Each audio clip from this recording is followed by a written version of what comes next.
നമസ്കാരം. Raf talk ഫുട്ബോളിലേക്ക് അവർക്കും സ്വാഗതം.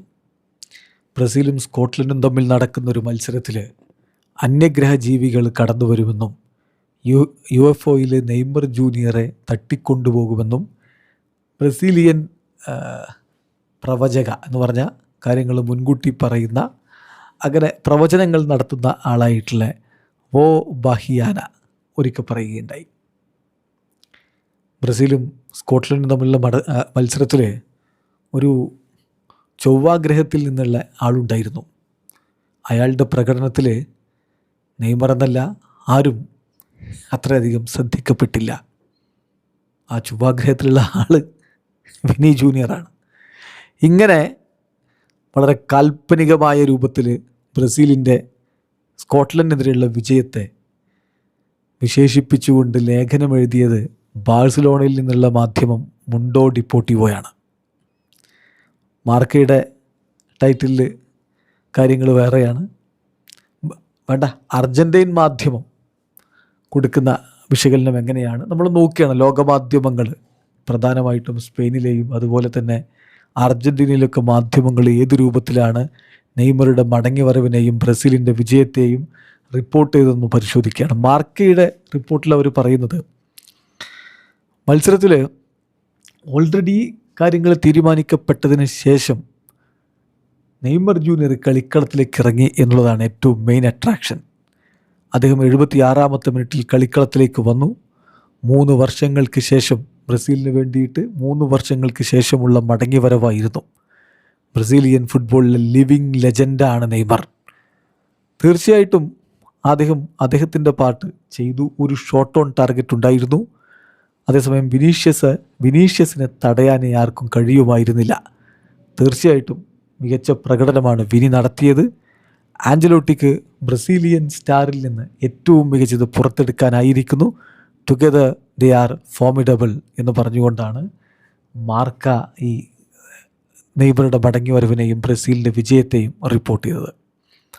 അതേസമയം വളരെ ഇൻട്രസ്റ്റിംഗ് ആയിട്ട് മുണ്ടോ ഡിപ്പോർട്ടിവോ ഞാൻ നേരത്തെ പറഞ്ഞ രൂപത്തിലാണ് റിപ്പോർട്ട് ചെയ്തത്. അതായത് ബ്രസീൽ സ്കോട്ട്ലൻഡ് മത്സരത്തിൽ ഒരു യുഎഫ്ഒ വരും, അതിൽ അന്യഗ്രഹ ജീവികളുണ്ടാകും, നെയ്മറെ തട്ടിക്കൊണ്ടുപോകും. പക്ഷേ അവിടെ ഒരു അന്യഗ്രഹത്തിൽ നിന്നുള്ള ചൊവ്വയിൽ നിന്നുള്ള ഒരാളുണ്ടായിരുന്നു ഹാർഡ് റോക്ക് സ്റ്റേഡിയത്തിൽ. അത് വിനീഷ്യസ് ആണ്. അദ്ദേഹം എല്ലാവരെയും അത്ഭുതപ്പെടുത്തുന്ന തരത്തിലുള്ള പ്രകടനം നടത്തി ബ്രസീൽ ടീമിനെ മുന്നോട്ട് കൊണ്ടുപോയി. ഇങ്ങനെ തമാശയായിട്ടാണ് അവർ തുടങ്ങിയതെങ്കിലും പിന്നെ അവർ സീരിയസ് ആയിട്ട് കാര്യങ്ങൾ വിശദീകരിക്കുന്നുണ്ട് മുണ്ടോ ഡിപ്പോർട്ടിവോ. നെയ്മർ കളിക്കളത്തിലേക്ക് വന്ന ആദ്യ മിനിറ്റ്, വേൾഡ് കപ്പിൽ നെയ്മർ കളിക്കളത്തിലേക്ക് വന്ന ആദ്യ മിനിറ്റിൽ ആരാധകർ വലിയ രൂപത്തിൽ ആഘോഷമുണ്ടാക്കി. സിംപിളി എലഗൻ്റായിരുന്നു അത്. നെയ്മറുടെ ആ ഒരു ഇൻ്റലിജൻസും പ്രസൻസും ഒക്കെ കളിയിൽ വളരെ ഇമ്പോർട്ടൻ്റ് ആയിരുന്നു. അദ്ദേഹത്തിൻ്റെ ടെക്നിക്കൽ ആയിട്ടുള്ള കപ്പാസിറ്റി. തീർച്ചയായിട്ടും അദ്ദേഹം ബ്രസീലിയൻ ടീം മറ്റുള്ളവർക്കുണ്ടാക്കുന്ന ഭീഷണി ഒന്നുകൂടി വർദ്ധിപ്പിച്ചിരിക്കുകയാണ്. അർജന്റീൻ മാധ്യമം ഒലയുടെ ഒരു റിപ്പോർട്ട് നോക്കുകയാണെങ്കിൽ അതിൽ പറയുന്നത് നെയ്മർ ജൂനിയറുടെ മടങ്ങിവരവിൻ്റെ പ്രാധാന്യമാണ്. എന്ന് പറഞ്ഞാൽ ഏറ്റവും പ്രധാനപ്പെട്ട കാര്യം നെയ്മർ ജൂനിയർക്ക് കുറച്ച് മിനിറ്റുകൾ ലഭിച്ചു എന്നുള്ളതാണ്. ഇത് ബ്രസീലിയൻ ദേശീയ ടീമിൽ വലിയ മാറ്റമുണ്ടാക്കാനുള്ള ഇമ്പോർട്ടൻ്റ് ആയിട്ടുള്ള ഒരു സംഭവമാവും. ഫോർ നൗ ബ്രസീൽ ആദ്യ ഘട്ടം കഴിഞ്ഞ് അടുത്ത റൗണ്ടിലേക്ക് മുന്നോട്ട് പോയിട്ടുണ്ട്. ഏതായാലും ബ്രസീലിനെ സംബന്ധിച്ചിടത്തോളം കൺസിഡറബിൾ ആയിട്ടുള്ളൊരു പ്രോഗ്രസ്സാണ് ഇവിടെ സംഭവിക്കുന്നത് എന്നാണ് അവരുടെ റിപ്പോർട്ട്.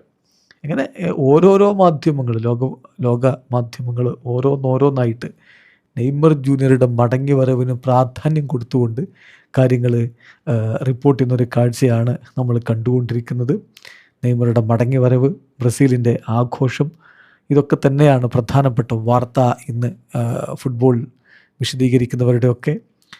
TYC സ്പോർട്സിൻ്റെ report with brace from Vinicius and return of Neymar Brazil trashed Scotland and qualified എന്നാണ് അവർ റിപ്പോർട്ട് കൊടുത്തത്. അതായത് വിനിയുടെ ഇരട്ട ഗോളുകൾ, നെയ്മറുടെ മടങ്ങിവരവ്, ബ്രസീൽ ഇതാ അടുത്ത റൗണ്ടിലേക്ക് കടന്നിരിക്കുന്നു സ്കോട്ട്ലൻഡിനെ തകർത്തുകൊണ്ട് എന്ന് പറഞ്ഞുകൊണ്ടാണ് അവരുടെ വിശകലനം കൊടുക്കുന്നത്. ചുരുക്കത്തിൽ എല്ലാവരും ആഘോഷിക്കുകയാണ് നെയ്മറുടെ മടങ്ങിവരവ്. വീഡിയോ അവസാനിക്കുന്ന ഫുട്ബോൾ ലോകത്തെ കൂടുതൽ വിശേഷങ്ങളുമായി റാഫ് ടോക്സ് എത്താം.